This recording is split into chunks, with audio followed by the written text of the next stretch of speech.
हर हर महादेव। दोस्तों, आज मैं चल रही हूँ बहुत प्यारा सा देवी गीत सुनाने। हमारा देवी गीत कैसे लगा कमेंट में ज़रूर बताना। हमारी तबीयत ठीक नहीं है दोस्तों, लेकिन फिर भी मैं वीडियो बना रही हूँ। हमारा गाना पूरा सुनना और कमेंट में बताना हमारा ये गाना कैसे लगा। जय श्री कृष्ण।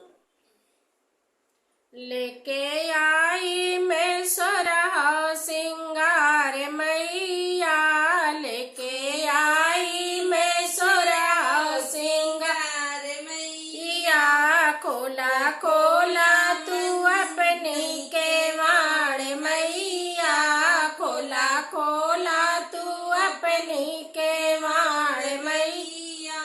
लेके आई मैं सोरहा सिंगार मैया, लेके आई मैं सोरहा सिंगार मैया।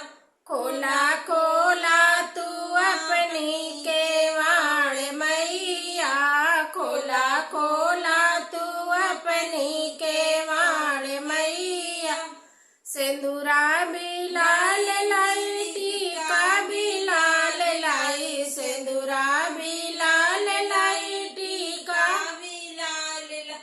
अड़उल के फुलवा के गजरा में लाल लाई, अड़उल के फुलवा के गजरा में लाल लाई। खोला खोला के वाड़ी में सिंगार लाई, खोला खोला तू अपनी केवाड़ मैया, खोला खोला तू अपनी केवाड़ मैया। लेके सोरहा सिंगार, लेके सोरहा